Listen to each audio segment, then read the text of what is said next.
Telangana Congress general secretary Addanki Dayakar గారితో మనం ఉన్నాం. నమస్తే అన్న. నమస్తే శివన్న. అన్న, అద్దంకి దయాకర్ పేరు మార్చిండ్రు. ఎవరెవరికో పదవులు వస్తున్నాయి, దయాకర్ అన్నకు ఏ పదవి వస్తలేదు, ఎందుకు అంటున్నారు. ఏం చెప్తారు? డబ్బును ఉంది రాజకీయము.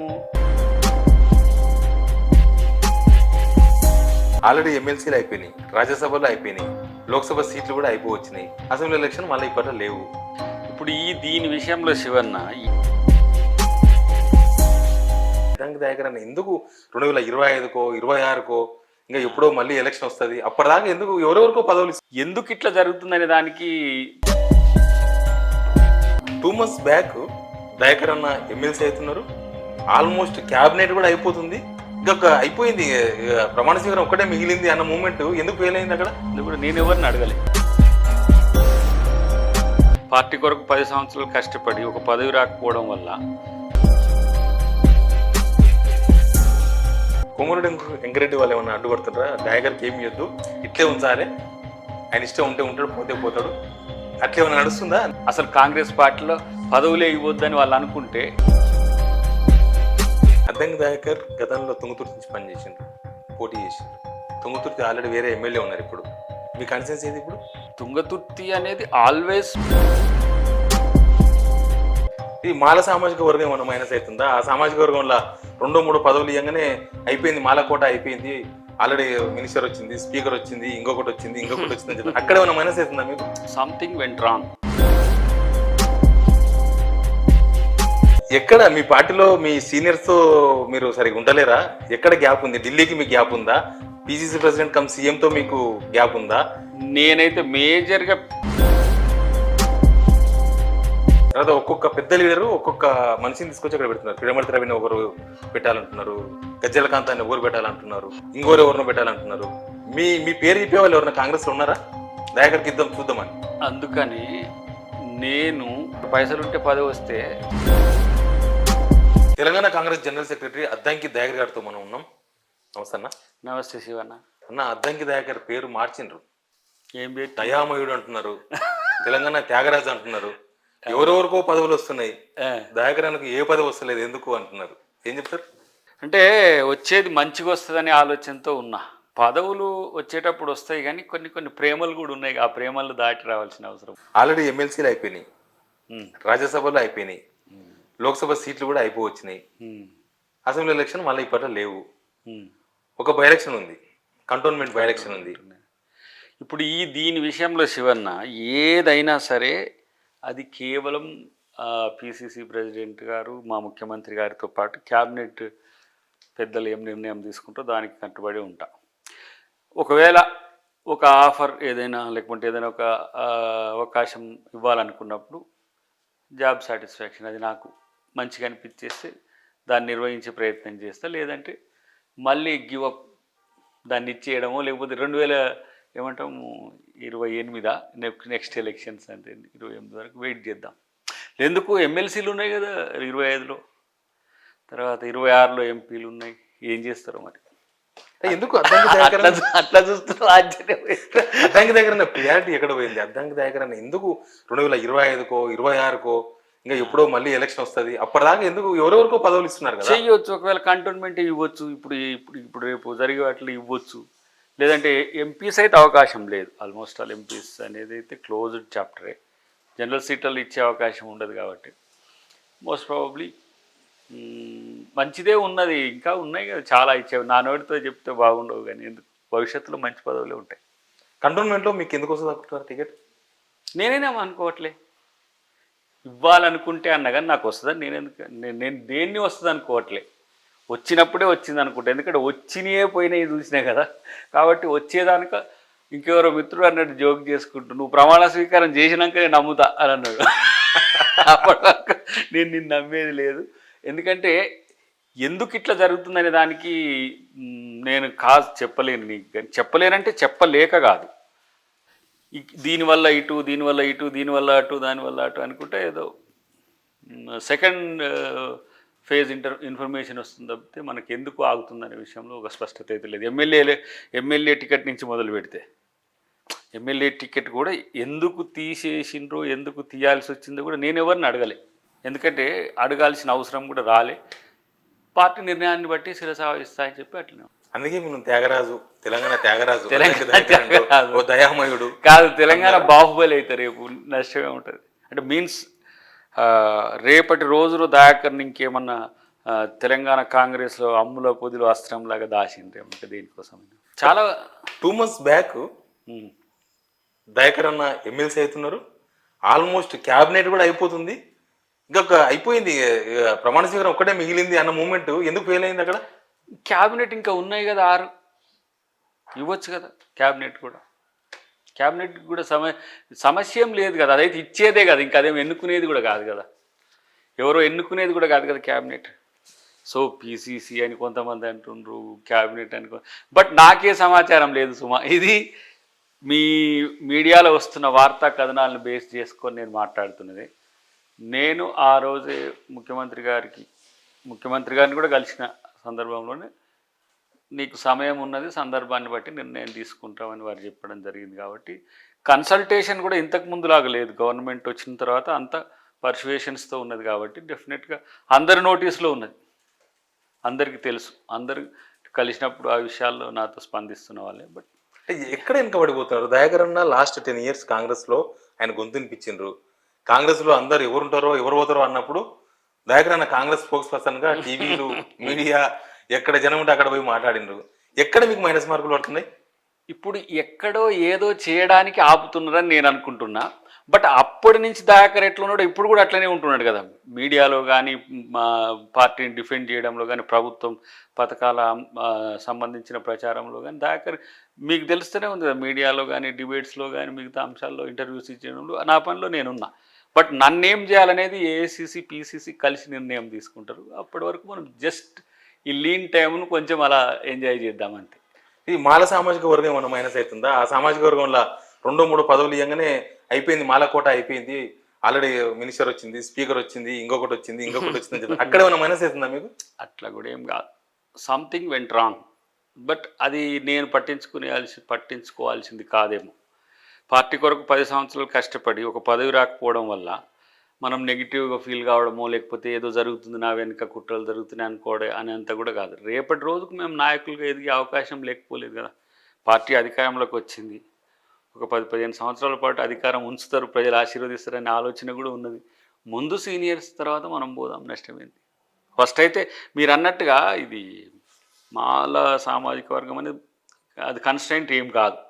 9 సీట్లు ఉన్నాయి, మరి అట్లా అనుకుంటే మాలలకు ఇచ్చినాయి ఎమ్మెల్యే. ఇప్పుడు ఎమ్మెల్సీలు కూడా దానికేం కమ్యూనిటీ బేస్ కాదు కదా, ఎంపీలు కూడా కమ్యూనిటీ బేస్ ఏం కాదు కదా. అది ఎమ్మెల్సీలు కూడా ఒకటి కడియం శ్రీహరి గారిది మొన్న ఇచ్చిన వాటిల్లో అట్లా కూడా చేయొచ్చు, అదేం పెద్ద సమస్య కాదు. దేనికోసము ఆగుతుంది, అది మంచి కోసమని నేను ఆప్టిమిస్టిక్గా ఉన్నా. ఇంతకుముందు యాంగర్ దయాకర్ కాస్త శివన్న ముందు ఇప్పుడు ఏమైండు త్యాగ దయాకర్ కింద అయింది. త్యాగం ఏం కాదు, ప్రత్యామ్నాయం కూడా కాదు, మంచి అవకాశం కోసమే ఉంటుంది.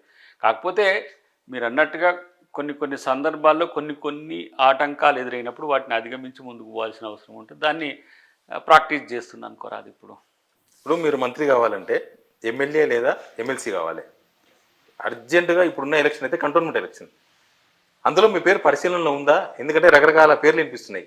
మొన్ననే గణేష్ చేరిండు, BJP last time BJP candidate. తర్వాత ఒక్కొక్క పెద్ద లీడరు ఒక్కొక్క మనిషిని తీసుకొచ్చి అక్కడ పెడుతున్నారు. పిడమర్తి రవిని ఒకరు పెట్టాలంటున్నారు, గజ్జల కాంతాన్ని ఎవరు పెట్టాలంటున్నారు, ఇంకోరు ఎవరినో పెట్టాలంటున్నారు.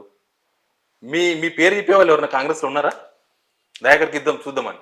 అందుకని నేను నిర్ణయం అనేది పార్టీ తీసుకునేంత వరకు వెయిట్ చేయాల్సిందే. నేను తుంగతుర్తికి అప్లై చేసుకోమన్నారు కాబట్టి అప్లై చేసుకున్నా. మిగతా అంశాల్లో పార్టీ నిర్ణయాలు తీసుకుంటారు. ఎమ్మెల్సీ నేనేమని ఏమన్నాను, పేరు వచ్చింది చివరికి ప్రకటిస్తారు అన్నాక పోయింది కదా. ఎంపీల రాజ్యసభలో కూడా ఉన్నట్టుగా మిత్రులు చెప్తున్నారు. ఎంపీ వరంగల్లో అయితే మొత్తం టామ్ అయింది. అసలు అసలు వస్తున్నాడు క్యాండిడేట్ అనే అయింది. నేను అప్లై ఏం చేసుకోలేదు కదా. ఇప్పుడు అట్లనే కంటోన్మెంట్ కూడా నేనేమి అప్లై చేసుకోవడము, నాకు కావాలని చెప్పడము, లేకపోతే దాని కొరకు ఇదేమీ లేదు. పార్టీ దయాకర్ని అకామిడేట్ చేయాలనుకున్నప్పుడు అది అనుకుంటే అనుకోవచ్చు, అంతేగాని అనుకుంటారని నేను నిర్ణయానికి లేదు. అదేం నా ఏమంటారు ఫస్ట్ ప్రయారిటీలో వాళ్ళు ఇస్తారని కూడా నేను అనుకోవట్లేదు. ఇస్తే ఓకే. అన్ని టామ్ అవుతున్నాయి. ఇంకా లాస్ట్ కొస అయిపోయింది అన్నప్పుడు బ్రేక్ పడుతుంది. యా మీరు ఎక్కడ మీ పార్టీలో మీ సీనియర్స్ తో మీరు సరిగా ఉండలేరా? ఎక్కడ గ్యాప్ ఉంది? ఢిల్లీకి మీకు గ్యాప్ ఉందా? పిసిసి ప్రెసిడెంట్ కమ్ సీఎం తో మీకు గ్యాప్ ఉందా? నేనైతే మేజర్గా ముఖ్యమంత్రి గారి కన్సర్న్ కొరకే చూస్తా. మిగతా వాళ్ళతో ఎందుకు అని అంటే నాకు ఏమంటారు ఏమో ఒక గ్రూపు ముద్ర వేసిండు కదా అట్లా రేవంత్ రెడ్డి గారితో ఎక్కువ ఉంటాడని. వాస్తవానికి పార్టీతోని కదా నేను మొదటి నుంచి ఉన్నది. ఉత్తమ్ రెడ్డి గారు ఉన్నప్పుడు ఉత్తమ్ రెడ్డి గారితో ఉన్నాం, పొన్నాల గారు ఉన్నప్పుడు పొన్నాల గారితో ఉన్నాం. పార్టీ ఎవరు నాయకుడిని సూచిస్తే వాళ్ళ వైపు ఉన్నాం. బట్ కొంత ఏదో అది వచ్చింది. రెండవది నేనేమనుకుంటున్నా అంటే క్యాబినెట్ విషయంలో చర్చ జరిగింది.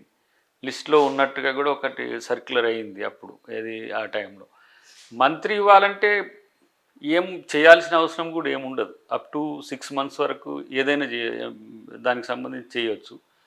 ఒక రెజల్యూషన్తోని ఎక్స్టెంట్ అయితే మనకు 2025 ఎన్ని వస్తున్నాయి? పండోర ఒక 4 ఎమ్మెల్సీలు వస్తాయి అప్పటి వరకు కూడా. మొన్న వచ్చిన ఎమ్మెల్సీ ఉంటే సమస్య లేకపోవు. అంటే నువ్వు ఇప్పుడు ఇది దాంట్లో మాట్లాడితే మంత్రి వస్తుందని ఆశపడుతున్నావు అని కూడా నువ్వు అనవచ్చు. ఇస్తారేమో అనుకుంటున్నా తప్పితే ఇచ్చేదానికి నేనేమి ఇక ఉన్న ఏంటంటే దాకరికి ఇవ్వకుండా పోతే కూడా 28లో కూర్చున్నా నేను 2028లో.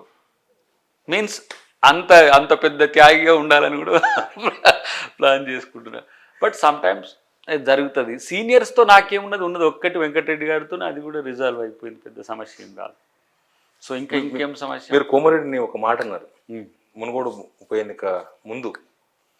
నేను ఆ మాట చెప్పాను దే అన్నారు. అక్కడనే అద్దంకి దాకర్ -5 అంత. ఇప్పుడు నేను అనుకుంటా ఒక మాట, వెంకటరెడ్డి గారు అంత బలవంతుడి అయితే సీఎంఏ తెచ్చుకురు కదా. నన్ను ఆపగల శక్తి అక్కడ ఉండి ఇట్లా ఉండి చేస్తే, లేదంటే ఇంకా బలమైన శాఖలు కూడా తెచ్చుకోగలగదు.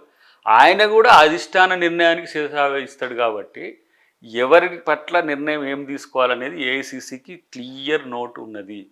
వెంకటరెడ్డి గారి విషయంలో వారు మేము మాట్లాడుకున్న పరిస్థితి ఉన్నది, వారు మేము కలిసి చర్చించుకున్న అంశం కూడా ఉన్నది. కాబట్టి దానివల్ల అద్దంకి దయాకర్ రావట్లేదంటే అట్లా చెప్తారు కదా, దయాకర్ మీకు వెంకటరెడ్డి గారు చేయబట్టి మీకు ఇస్తలేము కాబట్టి మీరు పార్టీలో ఉంటే ఉండొచ్చు పోతే పోవచ్చు అని అనొచ్చు కదా. కానీ ఇది ఒక పదవి కోసం లేకపోతే ఒక హోదా కోసం చేసిన పోరాటం కాదు. డెఫినెట్గా ఈ పార్టీ అధికారంలోకి ఇక్కడికి రావాలని ఎంతోమంది వ్యతిరేకించినా సరే, మీన్స్ ప్రభుత్వాలు కేసులు పెట్టినా, ఆల్మోస్ట్ ఆల్ నేను ఉద్యమకాలంలో నన్ను ఎవరు జైల్లో పెట్టే ప్రయత్నం చేయలేదు. కనీసం అరెస్ట్ చేస్తే కూడా నెక్స్ట్ కిలోమీటర్ల రిలీజ్ చేసిన చరిత్రలు మీకు తెలుసు. మీరు అప్పుడు జేఏసీ బీట్ కూడా పనిచేసింది. కానీ ఈ ప్రభుత్వంలో మొన్న పోయిన ప్రభుత్వంలో మమ్మల్ని దేశద్రోహుల కంటే ఎక్కువ చిత్రీకరించి కూడా జైల్లో పెట్టారు. బట్ ఎంజాయ్, మాకేం పెద్ద అదే మురళీ ముదిరాజు కేసులో. బట్ నేనేమంటున్నా అంటే దయాకర్ ఒక ఫక్త్ పొలిటీషియన్, ఒక అంబిషన్, ఒక ఎక్స్ వస్తున్నాడు. ఇప్పుడు ఆయన ఎంపీ కోరుకొని వస్తాడు, రాగానే ఎంపీ సీట్ వస్తుంది. ఒక ఎమ్మెల్యే వస్తాడు, ఎమ్మెల్యే కోసమని వస్తాడు, రాగానే ఎమ్మెల్యే వచ్చిపోతుంది. కానీ దయాకర్ కాంగ్రెస్ పార్టీ కొరకు ఉంటాడని 100 సార్లు చెప్పిన. I'm not for only post వద్దా అంటే కావాలి, కానీ పార్టీ కోసం పనిచేసే ఒక సుదీర్ఘ లక్ష్యంతో ఉన్న కాబట్టి పదవులని రేపు వస్తాయి. ఈరోజు మొన్న లేవు, నేడు వచ్చినాయి, రేపు పోవచ్చు. కానీ పార్టీ అయితే ఉంది, పని చేయాలి. ఇప్పుడు ఒక టాస్క్ కంప్లీట్ అయింది. రేవంత్ రెడ్డి గారు లాంటి ఒక సమర్థుని ముఖ్యమంత్రిని చేసినాం. రేపు రాహుల్ గాంధీ లాంటి ఒక జాతీయ నేతను ప్రధానమంత్రిని చేయాల్సిన యజ్ఞం కూడా ఉంటుంది. సో ఆ మిషన్లో ఉంటా, కానీ పెద్దగా పదవులు వస్తే దాన్ని ఎంజాయ్ చేస్తాం. లేదంటే ఎంజాయ్ మీన్స్ ప్రజల కోసం పని చేస్తాం. కాంగ్రెస్ పార్టీలోకి వచ్చిన వాళ్ళకు వితిన్ ఏ డేలో టికెట్లు ఇస్తున్నారు, వితిన్ అవర్స్లో పదవులు వస్తున్నాయి. మనం చూసినాం సితేందర్ రెడ్డికి 10 minutes పోస్ట్ వచ్చింది. ఇంకా దాన నాగేందర్ లాండలకు టికెట్ వచ్చింది. ఆయన ఎమ్మెల్యే ఆల్రెడీ, మళ్ళీ ఎంపీ టికెట్ ఇచ్చిండ్రు. ఏమనిపిస్తుంది కదా దగ్గర నాకు? వాళ్ళు ఏం చేస్తున్నారు చెప్పి ఒకసారి ఇంటర్వ్యూ చేసి నాకు స్టార్టింగ్ వచ్చి చెప్పు, నేను అదే చేస్తా. మనకు కూడా అట్లా వస్తాయి కదా. బట్ నేనేమంటున్నా అంటే నేను ఎమ్మెల్యే స్థాయి పోస్ట్ని వదిలేసిన. ఆ స్థాయి నుంచి అదైనా దానిపైన పైదైనా రావాల్సిన పరిస్థితి ఉంటుంది. కాబట్టి దానికి స్థాయి ఉండేది ఒకటి ఎమ్మెల్సీని యాక్చువల్గా, అంతకంటే కొంచెం పెద్దదంటే ఎంపీ. ఆ రెండిట్లో ఏ కారణాల వల్ల రాలేదనే విషయము, ఏ కారణాల చేత ఆగిందనే విషయం నేను చర్చించను. కానీ ఆ స్థాయి అకామిడేషన్ అనేది ఉంటుంది, దాని కొరకు సమయం పడుతుంది. కాబట్టి ముఖ్యమంత్రి గారు కూడా ఆ విషయం నాతో చెప్పిండు. దాని తర్వాత భట్టి గారిని కలిసిన, నేను మన ఉత్తమ్ గారిని కలిసిన, వెంకటరెడ్డి గారిని కూడా కలిసిన. ఇంకా పెద్ద మనం పొంగులేటి గారిని కలిసిన తుమ్మల గారిని అందరినీ కలిసినాం, అందరికి కలిసి మాట్లాడినప్పుడు జస్ట్ కట్టసి కొరకు కలిసినప్పుడు వాళ్ళందరూ కూడా విత్ ఇన్ డేస్ లో పార్టీలోకి వచ్చి టికెట్లు తీసుకొని మంత్రులైన వాళ్ళు. ఓకే, కొన్నిసార్లు వాళ్ళకి అట్లా కలిసి వచ్చి ఉండొచ్చు, కానీ కలిసినప్పుడు వాళ్ళు చెప్పిన అంశాల్లో కన్విన్సింగ్ ఉన్నాయి ఎక్కువ. బట్ ఇంకోటి కాంగ్రెస్లో పదవులు అనేది కొన్ని సందర్భాల్లో క్రిటికల్గా కూడా ఉంటాయి. ఉమ్. మీరన్న సామాజిక కోణం కావచ్చు, ఆర్థిక కోణం కావచ్చు, లేదంటే అప్పుడున్న కన్స్ట్రెంట్స్ ఆ సందర్భానికి సంబంధించి. కాకపోతే ప్రతి సందర్భం అద్దంకి దాయకర్కి అడ్డంకే ఎందుకు అవుతుందనే దాని దగ్గరనే ఇది ఒక పెద్ద క్వశ్చన్ మార్క్ వస్తున్నది. అప్పుడు నాకు అనుమానం వస్తుంది, కానీ మళ్ళీ పార్టీ వైపు చూసినప్పుడు చాలా మంచి అవకాశాలు ఉన్నాయి కదా, ఎందుకు వాటి కొరకు వెయిట్ చేయాలి. ఇది పోయిందంటే రేపు ఇంకోటి రావడానికే కదా అన్నట్టుగా చూస్తుంది. రేవంత్ రెడ్డి వర్గం లేదా అద్దంకి దాయకర్ సీఎం రేవంత్ రెడ్డి మనిషి అదే మన మైనస్ అక్కడనే మైనస్ అవుతుందా? ఇప్పుడు రేవంత్ రెడ్డి గారి వర్గానికి టీ లిస్ట్ ఎన్ని వచ్చినాయో అనుకున్న వాళ్ళందరూ అడ్వైజర్స్గానో, మంత్రులుగానో, ఎమ్మెల్యేస్గానో, ఎంపీస్గానో వచ్చినాయి కదా.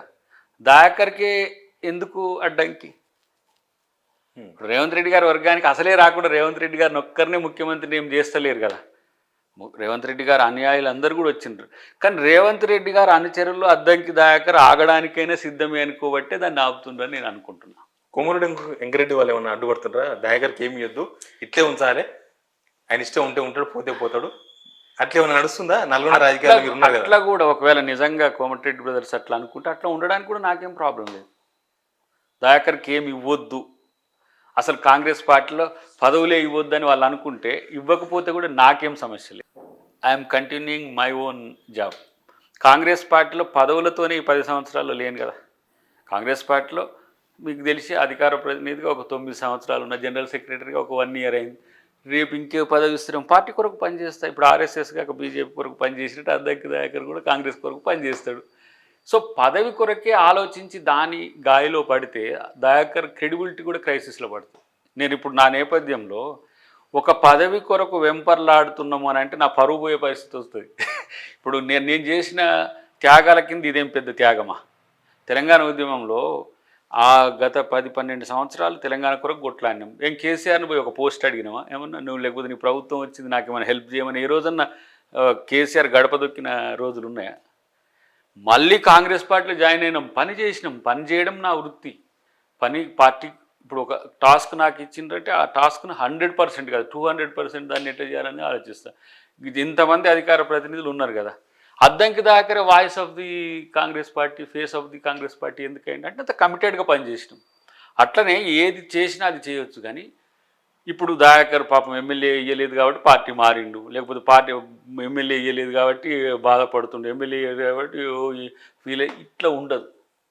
నా లక్ష్యం కాంగ్రెస్ పార్టీలో చాలా పెద్దగా ఉంది. చాలా పెద్దగా అంటే జాతీయ స్థాయిలో కూడా కాంగ్రెస్ పార్టీకి నేను మద్దతు చెప్పాల్సిన రోజులు భవిష్యత్తులో ఉంటాయి. యాజ్ ఏ మాలమానాడు అధ్యక్షునిగా ఉన్నాయి. రేపు ఓబీసీకి సంబంధించిన మూమెంట్ ఒకటి అనుకుంటున్నా. పదవిస్తే పదవి కొరకు పనిచేయాల్సి వస్తుంది. ఏది అయినా కూడా కాంగ్రెస్ పార్టీతో లైఫ్ ఎందుకు ఉంటుంది అంటే Congress party A democratic party, at the same time protector of the constitution. కాబట్టి మేము అంబేద్కర్ పూలే ఆలోచనలకు దగ్గర ఉంటాం కాబట్టి అది కాపాడుతున్నది రాజ్యాంగాన్ని. కాబట్టి మేము దానికి సహకరించాల్సిన బాధ్యత ఉంటుంది. కొంచెం బయటకు వచ్చి పార్టీ బయటకు వచ్చి మాట్లాడినప్పుడు అద్దంకి దాకర్కు ఇన్ని పార్టీలు ఉండగా కాంగ్రెస్తోనే ఇంత వెనుకబడుతున్నా కూడా కాంగ్రెస్తోనే ఎందుకుంటున్నారంటే కాంగ్రెస్ పార్టీకి అద్దంకి దాకర్ అవసరం కాదు, అద్దంకి దాకర్కు కాంగ్రెస్ పార్టీ అవసరం. కాబట్టి అద్దంకి దాకర్ కొనసాగడానికి ఇంత పెద్ద ఏమంటారు మీరు అన్నట్టుగా నష్టాలు జరుగుతున్నా కూడా అది ఇష్టంగా భరించడానికి సిద్ధంగా ఉన్నా కాబట్టి ముందుకు పోతున్నా. అద్దంకి దాకర్ గతంలో తుంగతుర్తి నుంచి పనిచేసిండ్రు, పోటీ చేసిండ్రు.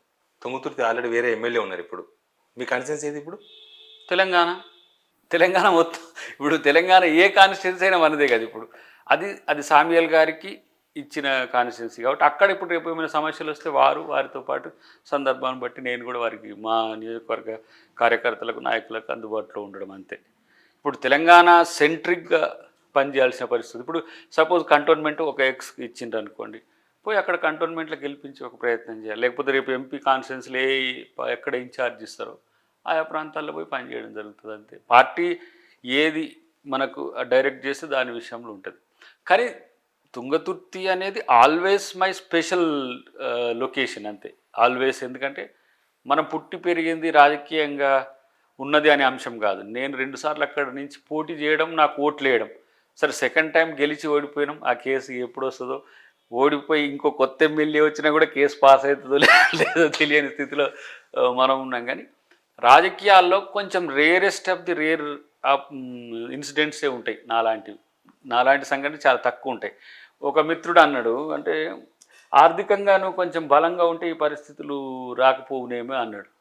కాదు, ఆర్థికంగా ఉన్నా ఈ పరిస్థితి ఉంటుంది. అన్నిటికంటే ఎక్కువ ఏంటంటే కొంత రాజకీయాలు చేయాల్సిన అవసరం ఉంది, రాజకీయం అంటే. కానీ నేను అది చెయ్య. దయాకర్ ఆర్గానిక్గానే ఉంటాడు. దయాకర్ లాగానే పదవులు రావాలి తప్పితే దయాకర్ ఏదో మేనేజ్మెంట్ చేస్తానో, దయాకర్ ఏదో ఆపరేషన్స్ చేస్తానో, నా సహజత్వాన్ని కోల్పోవడానికి ఎప్పుడు కూడా దయాకర్ సిద్ధపడాడు.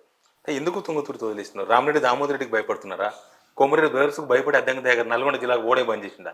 ఇప్పుడు తుంగతుర్తిలో ఒక స్పెషల్ పరిస్థితులు ఉండే, అవి ఇప్పుడు చెప్పవచ్చు, అప్పుడు చెప్పలేము. నేను ఎవరిని సాటిస్ఫై చేయలేను అక్కడ ఉన్న నాయకులను. మీన్స్ దామోదర్ రెడ్డి గారిని సాటిస్ఫై చేయలేకపోయినా, ఇటు కోమటిరెడ్డి బ్రదర్స్ని సాటిస్ఫై చేయలేకపోయినా, అఫ్ కోర్స్ ఉత్తమ్ రెడ్డి గారిని కూడా సాటిస్ఫై చేయలేకపోవచ్చు.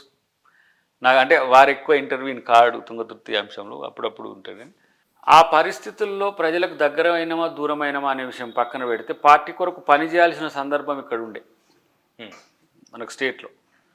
సరే పోనీ ఎప్పుడు మనం టీవీలలోనే ఉంటామా, ఎప్పుడు స్టేట్ ప్రోగ్రాంలనే ఉంటామా అంటే కాదు. కానీ ఆ పరిస్థితులు పనిచేయలేని పరిస్థితి వచ్చినప్పుడు గౌరవంగా ఉండడానికి ప్రయత్నం చేసిండు దయాకర్. ఇప్పటికీ ఆ గౌరవాన్ని కాపాడుకోవడానికి మర్యాదపూర్వకంగా ఉండే ప్రయత్నం చేస్తాడు తప్పితే దాని మీద కూడా ఆయన అట్లా చేసిండు, ఈయన ఇట్లా చేసిండు, ఆయన అట్లా చేసిండు అని చెప్పాల్సిన అవసరాలు ఇప్పుడు ఉండవు, రావు కూడా.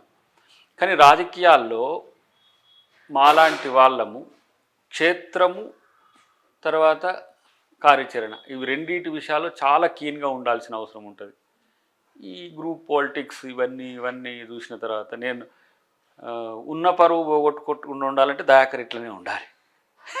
పార్టీ అవకాశం ఇచ్చేటప్పుడు ఆ రోజు ముఖ్యమంత్రి గారు కూడా చెప్పిండు, వారి సేవలు పెద్దగా వినియోగించుకోవచ్చు, ఎంపీని చేయొచ్చు, ఎమ్మెల్యేని చేయొచ్చు, ఎమ్మెల్సీని చేయొచ్చు, మంత్రిని చేసి ఎమ్మెల్సీని చేయొచ్చు, రాజ్యసభ చేయొచ్చు, ఇట్లాంటివి కూడా ఆప్షన్స్ ఉన్నాయి కదా, ఇవన్నీ పెండింగ్లే ఉన్నాయి కదా. సో ఆ గౌరవప్రదంగా ఉండాల్సిన కోణాన్ని నేను ఎత్తుక్కోకపోతే చీప్ పొలిటీషియన్గా మిగిలిపోతా. నా జీవితంలో తెలంగాణ ఉద్యమంలో పెద్ద హీరోగా వెలుగొందినాం, ఇక్కడ జీరోతో క్లోజ్ అవుతుంది. మా మదకృష్ణవాది గారు మొన్న ఒక దగ్గర కలిసిండు, మనం దగ్గర జిగ్నేష్ మేమని దగ్గర, ఒక్క సీటు కోసం దయా ఎంత దగ్గుతున్నావు రాను అంటే తుంగతుర్తి సీటు కొరకు లేకపోతే ఒక పొలిటికల్ ఆపర్చునిటీస్ కొరకు నీలో న్యాచురాలిటీ మొత్తం పోయింది అని అన్నాడు. అంటే రాజకీయం ఇట్లా ఉంటుంది అన్న అని చెప్పిన. ఏమో అంటే ఈ స్థితి వచ్చింది. బట్ దీన్ని ఒక రకంగా రాజకీయాలు తెలుసుకోవడానికి ఉపయోగపడే నాకు ఒక యజ్ఞం ఇది. పాలిటిక్స్కి రాకపోతే జనరల్గా మా హీరోయిజంలో మేము ఉంటాం, సంఘాలు పెడతాం, మాకు పూలదండలు వేస్తారు, శాల్వాలు కప్పుతారు, ఇక్కడ కూడా ఉంటాయి. కానీ రాజకీయం మాలాంటి వాళ్ళం యువకులు కానీ చదువుకున్న వాళ్ళు కానీ చెయ్యాలి. ఎందుకో నా ద్వారా రేపు సమాజానికి తెలుస్తుంది ఎందుకు రాజకీయాలు చేయాలి, సామాన్యుడు రాజకీయాలు చేయాల్సిన పరిస్థితి ఎందుకు వస్తుంది, చేస్తే ఎట్లా చేయాలి. ఇప్పుడు అంతా కూడా ధనం ఇంధనంగా రాజకీయాలు జరుగుతున్నాయి. దయాకర్ ధనం ఇంధనం ఏందో నీకు తెలుసు, కానీ దయాకర్ ఉన్నాడు అక్కడ చర్చల్లో ఉండు, అధికారంతో ఉన్నాడా, హోదాతో ఉన్నాడా, కానీ దయాకర్ ఈజ్ దేర్.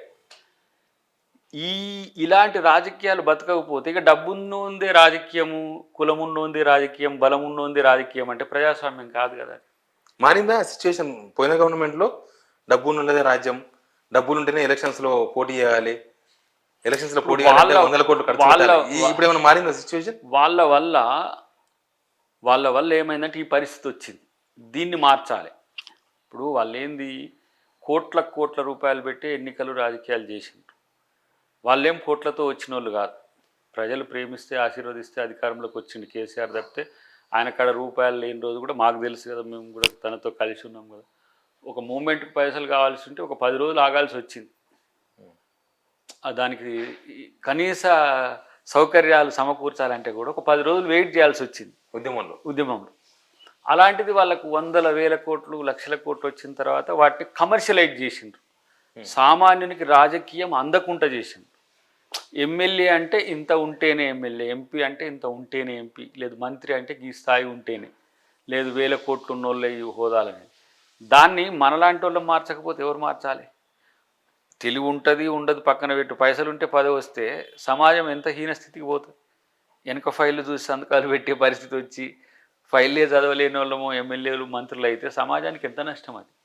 సమాజం పట్ల డెడికేషన్ ఉండాలి, సర్వీస్ మోటివ్ ఉండాలి. అలాంటి పరిస్థితిని మళ్ళీ రికవర్ చేయడానికి కాంగ్రెస్ పార్టీ ప్రయత్నం చేస్తుంది. దాంట్లో మాలాంటి వాళ్ళు ఉంటాం. రేపు దయాకర్కి ఒక మంచి పదవి ఇచ్చినప్పుడు నువ్వే చెప్తావు, దయాకర్ నిన్ను ఇది చేయడానికి ఇట్లా చేసిరా అని కూడా నువ్వు పొగుడుతుండొచ్చు కాక. కానీ నా పార్టీకి ఉన్న కన్స్ట్రైంట్స్ ఏందో కనుక్కోకుండా నేను ఇష్టారాజ్యంగా మాట్లాడలేను. ఇవ్వలేకపోయినా ఇంతే గుంబనంగా ఇంతే సహనంతో ఉండాల్సిన పరిస్థితి ఉంటుంది తప్పితే మాలాంటి వాళ్ళం కూడా సహనం దాటిపోతే దానికి అర్థమే ఉండదు. అంతో ఎంతో ఏమంటాం దాన్ని, సహనంతో ఉండి పార్టీకి సహకరించాల్సిన వ్యక్తులు మేమని నేను అనుకుంటున్నాను.